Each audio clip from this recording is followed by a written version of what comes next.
بالله من الشيطان الرجيم بسم الله الرحمن الرحيم اعوذ باللہ من الشیطان الرجیم فذکر ان نفعت الذکرى سیذکر من یخشى ویتجنبها الاشقى۔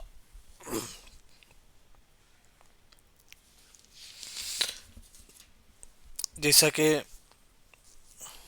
سورہ اعلیٰ آیت نمبر 8 تک ہماری تفسیر ہو چکی تھی، آج تفسیر فذکر ان نفعت الذکرى، وہاں سے آج کا ہے تفسیر انشاءاللہ۔ سب سے پہلی بات جو کل کی تفسیر میں جو بات گزری تھی کہ والذی اخرج المرعى، اللہ تعالیٰ زمین سے جو ہے نا پودے نکالتے ہیں، والذی اخرج المرعى، اللہ زمین سے پودے نکالتے ہیں۔ یہ تو آیت کا ترجمہ آپ کو معلوم ہے، لیکن اللہ نے سورہ طارق کے بعد سورہ اعلیٰ کیوں ذکر کیا؟ سورہ طارق کے بعد سورہ غاشیہ بھی آ سکتا تھا، یعنی کہ اس سے پہلے کون سی صورت ہے؟ سورۃ الطارق ہے۔ اللہ نے سورہ طارق کے بعد سورہ اعلیٰ ہی کیوں ذکر کیا؟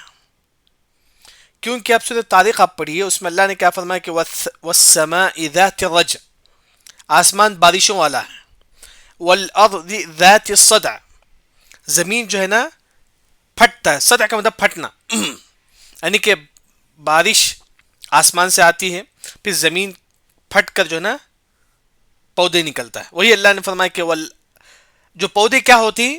والارض والذی اخرج المرعى، اللہ نے فرمایا کہ وہی جو زمین سے نکلتا ہے پودا، یعنی کہ سورہ طارق میں بارش کا ذکر ہے جو زمین کے اندر جا کر زمین پھٹتا ہے، جب پانی اندر جاتا ہے تو زمین پھٹتا ہے، تو اس سے کیا نکلتی؟ پودے نکلتی۔ پودے کا کہاں ذکر ہے؟ سورہ اعلیٰ میں۔ سورہ طارق میں بارش کا ذکر ہے، سورہ اعلیٰ میں پودے کا ذکر ہے، یعنی کہ اسی بارش کی وجہ سے اللہ تعالیٰ پودے نکالتے ہیں، والذی اخرج المرعى، اسی وجہ سے اللہ نے سورہ طارق کے بعد سورہ اعلیٰ کو اللہ ذکر کرتے ہیں۔ یہ ایک اور بات جو کل بھول گیا تھا، وہ ہے کہ سبح اسم ربک الاعلی، اس کی تفسیر تو ہو گئی ہے، لیکن اس آیت میں اللہ نے کس کا حکم دیا؟ تسبیح گننے کا حکم دیا۔ سبحان اللہ پڑھو، الحمدللہ پڑھو، لا الہ الا اللہ پڑھو، لیکن اس آیت کی تفسیر میں خاص طور پر اہل علم نے صحیح مسلم کی ایک حدیث ذکر کرتے ہیں، جو آپ صلی اللہ علیہ وسلم ایک مرتبہ صحابہ کو کہتے ہیں کیا تم میں سے کوئی انسان ایک دن میں 1000 نیکی کما سکتا ہے؟ ایک دن میں 1000 نیکی؟ صحابہ نے کہا کہ اللہ کے نبی نہیں ہو سکتا ہے، مشکل ہے، لیکن آپ صلی اللہ علیہ وسلم نے فرمایا کہ آسان ہے، ایک ایسا عمل ہے اگر آپ وہ کریں گے تو آپ کو ایک دن میں 1000 نیکی آپ کو ملے گی۔ صحابہ نے کہا کہ اللہ کے نبی وہ کون سی نیکی ہے جسے کرنے سے ہم کو 1000 نیکی ملتی ہے؟ آپ صلی اللہ علیہ وسلم نے فرمایا کہ تسبح 100 مرتبہ سبحان اللہ پڑھو۔ اگر آپ 100 مرتبہ سبحان اللہ پڑھیں گے، آپ کے نام اعمال میں 1000 نیکی لکھی جائے گی اور 1000 گناہ اللہ تعالیٰ معاف کریں گے۔ یہ حدیث صحیح مسلم میں ہے، جو وہی اللہ نے فرمایا کہ سبح اسم ربک الاعلی، تم اللہ کی تسبیح بیان کرو۔ اس کے بعد آپ دیکھو آیت نمبر 9 میں فذکر ان نفعت الذکریٰ، آیت نمبر 9، 10، 11 میں کیا بتایا گیا اللہ تعالیٰ نے؟ آیت نمبر 9 میں اللہ نے فرمایا کہ تم نصیحت کرو، جس کو بھی آپ نصیحت کون ایکسپٹ کریں گے؟ نصیحت کون قبول کریں گے؟ جو اللہ سے ڈرتا ہے۔ نصیحت کو کون ریجیکٹ کریں گے؟ جو برا انسان ہے، جو گھمنڈی انسان ہے، وہ آپ کی نصیحت کو نہیں مانے گا۔ یعنی کہ آپ کسی کو نصیحت کرتے ہیں، آپ کی جو دین کی بات ہے کون مانے گا؟ جو اللہ سے ڈرتا ہے۔ جو انسان برا ہے، تکبر کرنے والا انسان ہے، وہ نصیحت کو ایکسپٹ نہیں کرے گا، وہ نصیحت کو نہیں مانے گا۔ تو وہی اللہ نے فرمایا کہ جس سے بھی آپ نصیحت کرو، ان میں سے 2 قسم ہوتی، ایک انسان جو اللہ سے ڈرتا ہے، وہ قرآن حدیث کی بات کو مان کر عمل کرتا ہے، ایک اور جو انسان جو ہے نا نافرمان انسان ہے، تکبر انسان ہے، اس کے سامنے اب 1000 دین کی باتیں بولو، اسے کوئی اثر نہیں ہوتا۔ وہی بیان اللہ نے بیان کرتی۔ دیکھیے فذکر، پس ذکر نصیحت کرو، آپ نصیحت کرو، آپ دین کی بات بتاؤ، لوگوں میں دین کی بات بتاؤ، جہاں بھی ہو سکے آپ دین کی، کوئی انسان برا کرتا ہے تو آپ اسے دین کی بات بتاؤ۔ لیکن اللہ نے فرمایا کہ فذکر، تم نصیحت کرو، ان اگر نفعت الذکریٰ، نفع ہونا، الذکر نصیحت، یعنی کہ آپ نصیحت کرو اگر یہ نصیحت سامنے والے کو نفع پہنچا سکتی ہے۔ کیا مطلب ہے؟ اس آیت میں یہ بتایا گیا ہے کہ سامنے والا زید ہے، آپ کی بات مان سکتا ہے تو آپ نصیحت کرو۔ اس آیت میں اللہ نے یہ فرمایا کہ ان نفعت الذکر، اگر وہ نصیحت اسے نفع پہنچا سکتی ہے تو آپ اسے نصیحت کرو۔ آپ ایک عورت تھی، آپ ایک عورت کو نصیحت کرتے ہیں، آپ کو یقین ہے کہ یہ عورت آپ کی نصیحت کو مان سکتی ہے تو آپ کو نصیحت کرو۔ یعنی کہ جب آپ کسی کو نصیحت کرتی ہیں تو دیکھو کہ سامنے والا آپ کی نصیحت قبول کر سکتا ہے یا نہیں۔ اگر آپ کو یقین ہے کہ وہ آپ کی بات مانے گا، وہ آپ کی بات مان کر عمل کرے گا، دین کی بات مان کر عمل کرے گا، آپ بالکل اسے نصیحت کرو۔ اس آیت کا الٹا جو مفہوم مخالف جو ہے نا وہ یہ ہے، اگر آپ کو یقین ہے کہ سامنے والا نصیحت قبول نہیں کر سکتا، آپ سے نصیحت مت کرو۔ اگر آپ کو یقین ہے کہ سامنے والا نصیحت قبول نہیں کر سکتا، آپ سے نصیحت مت کرو۔ وہی اللہ نے فرمایا کہ فذکر، تم نصیحت کرو، ان نفعت الذکر، اگر نصیحت اسے نفع دیتی ہے۔ اگر سامنے والا کو، اگر پورا یقین ہے آپ کو سامنے والا نصیحت سننے کے بعد بھی عمل نہیں کرے گا، تو آپ سے نصیحت مت کرو۔ یہ اس آیت کا مطلب ہے۔ لیکن اس آیت کو جو ہے نا سمجھنے کے لیے اہل علم نے 3 باتیں ذکر کرتے ہیں۔ سب سے پہلے آپ دیکھو کہ سامنے والا نصیحت قبول کر سکتا ہے۔ آپ کو معلوم ہے کہ جو انسان جو ہے نا سامنے والے کی دین کی بات سن کر عمل کرتا ہے، تو آپ اسے اس کے سامنے آپ نصیحت کرو، اس کے سامنے آپ نصیحت۔ وہی اللہ نے فرمایا کہ فذکر ان نفعت الذکر، اگر آپ کو یقین ہے کہ سامنے والا دین کی بات مان سکتا ہے تو آپ اسے نصیحت کرو۔ دوسرا، اگر آپ کو یہ کنفرم نہیں ہے، مان بھی سکتا نہیں بھی مان سکتا، آپ کو کنفرم نہیں ہے، لیکن پھر بھی آپ نصیحت کرو، ہو سکتا ہے کہ وہ قبول کر لے نصیحت، ہو سکتا ہے کہ وہ آپ کی دین کی بات مان کر عمل کرے، ہو سکتا ہے۔ اگر آپ کو کنفرم نہیں ہے پھر بھی آپ نصیحت کرو، تاکہ جو ہے نا آپ کی دین کی بات اس کے کانوں تک پڑے، ہو سکے اللہ اسے ہدایت دے کر وہ عمل کرے۔ تیسرا، آپ کو کنفرم یقین ہے کہ سامنے والا آپ کی نصیحت کی بات نہیں مانے گا، سامنے والے کے سامنے اگر آپ دین کی بات کریں گے تو نہیں مانے گا، آپ کو کنفرم معلوم ہے۔ ایسے وقت اہل علم کا 2 قول ہے۔ بعض علماء نے فرمایا کہ نصیحت مت کرو۔ ایک انسان تکبر انسان ہے، اگر آپ 1000 نصیحت کریں گے قبول نہیں کرے گا، اہل علم نے فرمایا کہ نصیحت مت کرو، کیونکہ آپ نصیحت کریں گے تو الٹا ویسٹ ہے، کوئی فائدہ نہیں ہے۔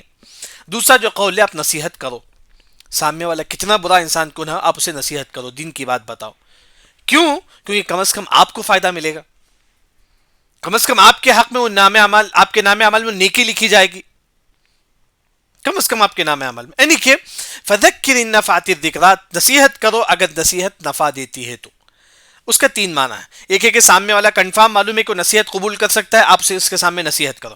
دوسرا، آپ کو یقین کنفرم نہیں ہے، کر سکتا بھی، نصیحت قبول کر سکتا بھی نہیں بھی، لیکن پھر بھی آپ نصیحت کرو، ہو سکتا ہے کہ اسے نصیحت مل جائے۔ تیسرا، لیکن آپ کو کنفرم معلوم ہے کہ نصیحت قبول نہیں کر سکتا، ایسے وقت آپ جو نا نصیحت کرو، کیونکہ اس سے آپ کو ثواب ملے گا، اس سے کیا ہے آپ کو ثواب ملے گا۔ وہی اللہ نے فرمایا کہ فذکر ان نفعت الذکر، پس تم نصیحت کرو، بے شک نصیحت جو ہے نا اگر نصیحت نفع دیتی ہے تو۔ اس کے بعد اللہ نے فرمایا کہ نصیحت کون قبول کرتا ہے، آپ نصیحت کرتی، کون نصیحت قبول کرتا ہے؟ سیذکر، سا ان قریب، یذکر نصیحت قبول کرے گا، من یخشی جو اللہ سے ڈرتا ہے۔ ایک انسان واقعی دیندار ہے، واقعی وہ قرآن حدیث کو ماننے والا ہے، وہ آپ کی بات ضرور مانے گا، یاد رکھیں۔ ایک انسان واقعی اللہ اس کے رسول سے ڈرنے والا ہے، واقعی وہ آپ کی نصیحت کو قبول کرے گا، آپ کی باتوں پر عمل کرے گا، واقعی وہ انسان آپ کی باتوں پر عمل کرے گا۔ سیذکر من یخشی۔ اس کے بعد اللہ نے فرمایا کہ نصیحت کون قبول نہیں کرتے، نصیحت کو کون نہیں مانتا، آپ 1000 نصیحت کرو وہ نہیں مانتا ہے نصیحت، وہ کون ہے؟ وَيَتَجَنَّبُهَا، آپ کی نصیحت سے اعراض کرتا ہے، آپ کی نصیحت کو نہیں مانتا ہے، کون؟ الاشقى، برا انسان، جو تکبر جو انسان ہے، آپ کے سامنے نصیحت کرو، نصیحت قبول نہیں کرتا ہے، نصیحت قبول نہیں کرتا، کیونکہ وہ بولتا ہے کہ میں آپ سے بڑا ہوں، میں آپ سے بڑا ہوں، اب میرے سامنے آپ کی کیا قیمت ہے؟ یعنی کہ لوگ تکبر میں آ کر جو ہے نا نصیحت قبول نہیں کرتے ہیں۔ یہی تکبر جو ہے نا انسان کو جو ہے نا ایک نہ ایک دن جو ہے نا مٹی میں ملا دیتا ہے۔ فرعون نے تکبر کی، موسیٰ علیہ السلام کی نصیحت کو نہیں مانا، اللہ نے اسے کیا کر دیا؟ پانی میں ڈبو دیا۔ قارون، مال بہت بڑا، بہت زیادہ مال تھا، تکبر کیا، اللہ نے اسے زمین میں۔ یعنی کہ نصیحت کون قبول نہیں کرتا ہے؟ وَيَتَجَنَّبُهَا، اس کو نصیحت جو ہے نا اجتناب کرتا ہے، قبول نہیں کرتا ہے نصیحت کون؟ الاشقى، برا انسان۔ یعنی کہ یہاں جو ہے نا آیت نمبر 9، 10، 11 میں صرف اتنا بتایا گیا ہے کہ آپ نصیحت کرو، اگر سامنے والا واقعی نیک ہے آپ کی نصیحت کو مانے گا، سامنے والا برا ہے تو آپ کی نصیحت کو چھوڑ دے گا، لیکن کم از کم آپ کو جو ہے نا اس کا فائدہ ملے گا، آپ کے نام عمل میں اس کا ثواب ملے گا۔ ایک مرتبہ حسن بصری رحمہ اللہ ایک مرتبہ بیٹھے رہے تھے، بہت بڑے عالم ہی، بیٹھے رہے تھے، سامنے ایک انسان ان کے سامنے نصیحت کرتا ہے. حسن بصری رحمہ اللہ کہتے ہیں کہ مجھے یہ نصیحت کوئی فائدہ نہیں دیا. حسن بصری رحمہ اللہ خود بولتے ہیں کہ مجھے یہ نصیحت کوئی فائدہ نہیں دیا. پھر حسن بصری رحمہ اللہ اس نصیحت کرنے والوں کو بلاتے ہیں اور کہتے ہیں کہ اے نصیحت کرنے والا، تیرے دل میں کوئی کینہ کپٹ ہوگا یا میرے دل میں ہوگا؟ تیرے دل میں ہوگا یا میرے دل میں ہوگا؟ اس وجہ سے نصیحت یعنی کہ اگر انسان کے دل میں کینہ کپٹ ہے تو انسان نصیحت قبول نہیں کرتا ہے. انسان نصیحت اسی وجہ سے سامنے والا اگر نصیحت کرتا ہے، اگر اس کے دل میں کینہ کپٹ ہے تو اس کی بات کے بھی زیادہ اثر نہیں ہوتا ہے. اسی وجہ سے نصیحت کرنے والا بھی جو ہے نا نیک ہو، نصیحت قبول کرنے والا بھی نیک ہو، تبھی یہ نصیحت جو ہے نا سامنے والے کے دلوں پر اثر ہوتی ہے. یہاں جو نصیحت کے بارے میں جو ہے نا اللہ تعالیٰ یہاں فرماتے ہیں، اس کے بعد اللہ نے فرمایا کہ جو نصیحت کو نہیں مانتا ہے، جو نصیحت کو ٹھکرا دیتا ہے، اللہ نے فرمایا کہ الذی جو یصلا داخل ہوگا النار جہنم میں، الکبرا، کبرا کا مطلب بڑی، یعنی کہ وہ جہنم میں داخل ہوگا. جو نصیحت کو نہیں مانتا وہ کہاں داخل ہوگا؟ جہنم میں داخل ہوگا. یہاں جو ہے نا امام سعدی رحمہ اللہ نے نا اس تفسیر کو آسان طریقے سے انہوں نے ذکر کیا. انہوں نے کہا کہ اب دنیا میں دو قسم کے لوگ ہیں. ایک ہے کہ آپ کی بات کو مان کر عمل کریں گے. وہ لوگ کون ہیں؟ اللہ نے فرمایا کہ سیذکر من یخشی. ایک اور جو انسان ہے جو آپ کی بات کو نہیں مانیں گے. اگر آپ قرآن حدیث کی بات بھی بولیں گے وہ نہیں مانیں گے. دنیا میں یہ بھی لوگ ہیں. وہ کون ہیں؟ وَيَتَجَنَّبُهَا الْأَشْقَى. جو لوگ آپ کی نصیحت پر عمل نہیں کریں گے، جو قرآن حدیث کی بات آپ بتانے کے بعد بھی عمل نہیں کریں گے، یہ انسان الذی یصلی النار الکبریٰ، یہ انسان جہنم میں داخل ہوگا. لیکن الکبریٰ اللہ نے فرمایا، کبریٰ مطلب بڑا، یعنی کہ جہنم. اس کا مطلب یہ کہ کبریٰ ایک ہوتا ہے کہ بڑا، اس کے اپوزٹ میں کیا ہوتا ہے کہ چھوٹا، اس کے اپوزٹ میں چھوٹا ہوتا ہے. یعنی کہ کیا مطلب ہے کہ بڑی عذاب یعنی کہ جہنم میں داخل ہوگا، چھوٹا عذاب کہاں ہوگا؟ عذاب قبر میں ہوگا. چھوٹا عذاب یعنی کہ النار الکبریٰ مطلب جہنم، گویا کہ اسے چھوٹا عذاب بھی ملے گا، بڑا عذاب سے پہلے چھوٹا عذاب بھی ملے گا. وہ کہاں ہے؟ عذاب قبر ہے. عذاب قبر ہے یعنی کہ جو نصیحت قبول نہیں کرے گا اسے عذاب قبر بھی ہوگا اور نار جہنم میں بھی داخل ہوگا. تو یہ کئی باتیں جو ہے نا اہل علم یہاں ذکر کرتے ہیں. اس کے بعد اللہ نے فرمایا کہ نعوذ باللہ جو انسان جہنم میں داخل ہوگا، جیسا کہ آپ صلی اللہ علیہ وسلم جب بھی جہنم والی آیت سے گزرتے ہیں تو کیا پڑھتے تھے؟ اللہم انا نعوذ بک من النار وما قرب الیہا من قول وعمل. اس کے بعد جہنم کے بارے میں اللہ نے فرمایا کہ ثم پھر لا یموت، لا نہیں یموت، اس میں موت بھی نہیں آئے گی، فیہا جہنم میں، ولا نہ ہی یحییٰ انسان زندہ رہے گا. یعنی کہ وہاں جو ہے نا انسان جو ہے نا نہ زندہ رہے گا نہ موت آئے گی. یعنی کہ مطلب یہ ہے کہ وہاں موت نہیں آئے گی. جہنم میں انسان موت کی خواہش کرے گا، اسے موت نہیں آئے گی، اسے جو ہے نا اچھی زندگی بھی نہیں رہے گی وہاں. مطلب جو ہے نا نہ موت نہ حیات، بلکہ جو ہے نا ہمیشہ ہمیشہ انسان جلتا رہے گا. نعوذ باللہ، ہمیشہ ہمیشہ انسان جو ہے نا جلتا رہے گا. ثم لا يموت فیہا ولا یحییٰ. اللہ نے فرمایا کہ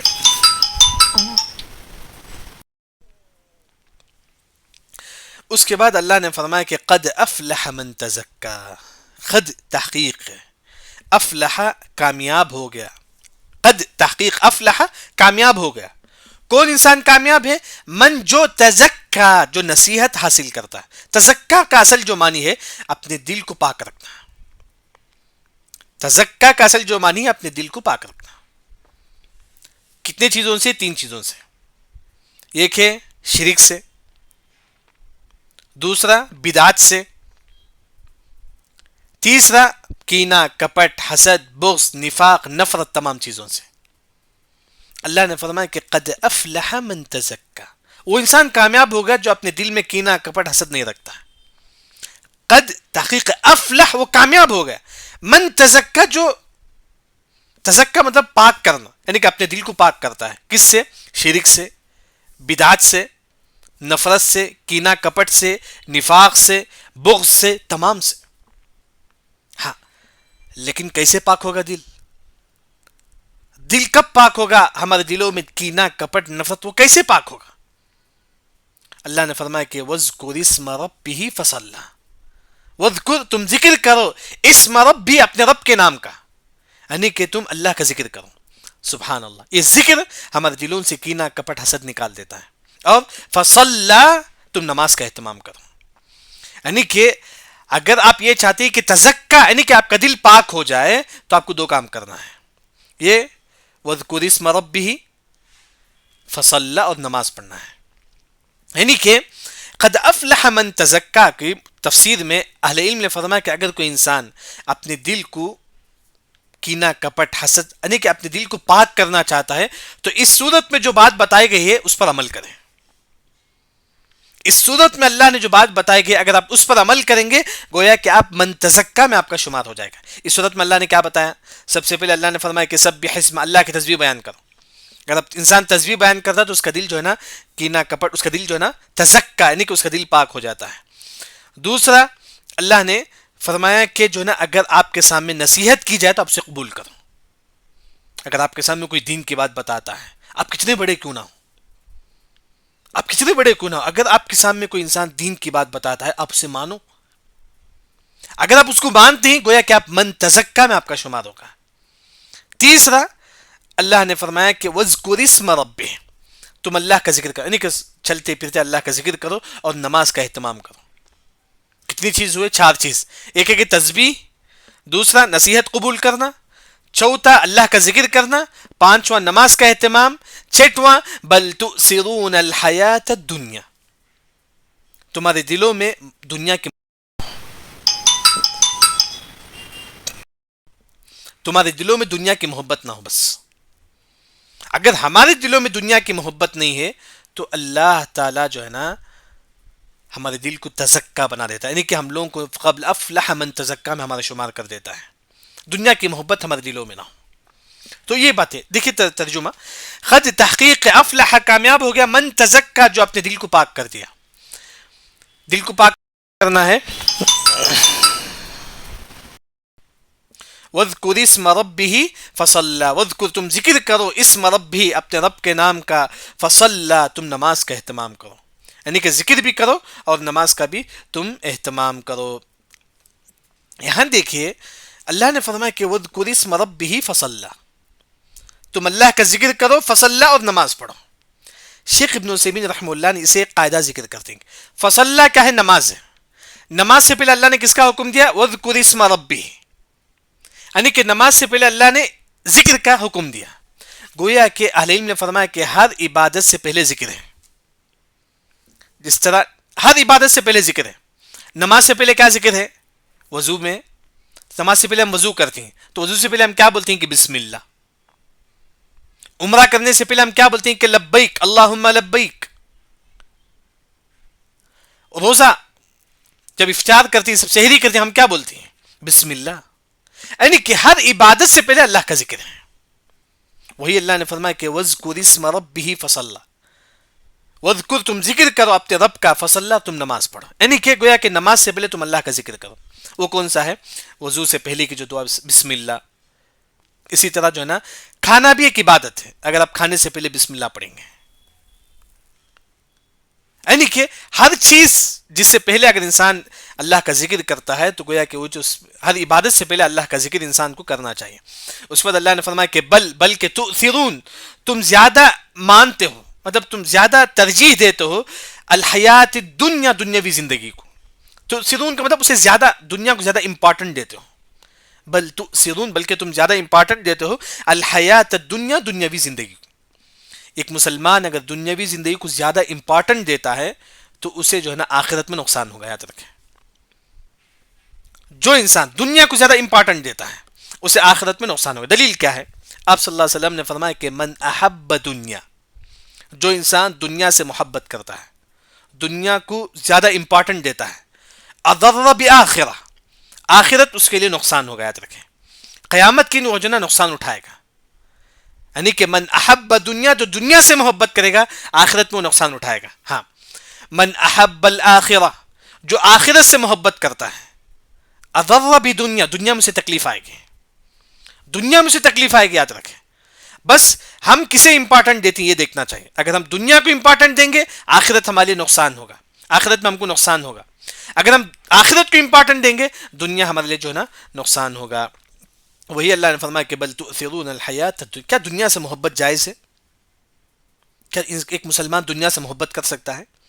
شیخ بن باز رحمہ اللہ نے فرمایا کہ دنیا کی محبت کی دو قسم ہے.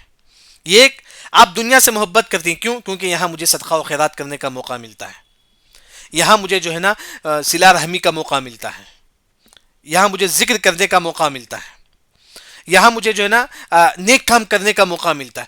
تو اس وجہ سے اگر کوئی مسلمان دنیا سے محبت کرتا ہے تو یہ محبت بھی ثواب ملے گا. دوسرا، اگر کوئی مسلمان دنیا سے محبت کرتا ہے، کیوں؟ یہاں مجھے گناہ کرنے کا موقع ملتا ہے، یہاں مجھے جھوٹ بولنے کا موقع ملتا ہے، یہاں مجھے غیبت کرنے کا موقع ملتا ہے. اس وجہ سے اگر کوئی مسلمان اس دنیا سے محبت کرتا ہے تو یہ محبت بھی جو ہے نا گناہ ہے. وہی اللہ نے فرمایا کہ بل تؤثرون، بلکہ تم دنیا کو امپورٹنٹ دیتے ہو، یعنی کہ دنیا سے محبت کرتے ہو. کیسی محبت؟ دنیا میں رہنا ہے، کمانا ہے، مزہ کرنا ہے، عبادت نہیں کرنا ہے، جھوٹ بولنا، تمام چیز. دنیا کو زیادہ امپورٹنٹ دینے والے جو ہے نا آخرت میں نقصان ہوگا. لیکن اللہ نے فرمایا کہ وللآخرہ، اور آخرت جو ہے نا خیر، بہتر ہے، وہ ابقا، اور باقی رہنے والی ہے. یعنی کہ دو چیزیں اللہ نے فرمایا کہ وللآخرہ، والآخرہ، اور آخرت جو ہے نا یعنی کہ قیامت کے دن جو ہے نا خیر ہے، بہتر ہے، یعنی کہ بہتر ہے، وہ ابقا، اور ہمیشہ ہمیشہ رہنا ہے. قیامت میں ہمیشہ ہمیشہ رہنا، اور قیامت بہتر بھی ہے. جنت ہمارے لیے خیر ہے، وہ ابقا، اور ہمیشہ ہمیشہ رہنا ہے. گویا کہ اس کا الٹا معنی کیا ہوا؟ دنیا میں ہم کو ہمیشہ ہمیشہ نہیں رہنا ہے، ہمیشہ رہنا ہے تو قیامت کے دن ہے. وہی اللہ نے فرمایا کہ بل تؤثرون الحیات الدنیا والآخرۃ خیر وابقى. اس کے بعد اللہ نے فرمایا کہ ان هذا لفی الصحف الاولى. اس کے بعد اللہ نے فرمایا کہ ان، بے شک، هذا کا مطلب یہ تمام صورت ہے.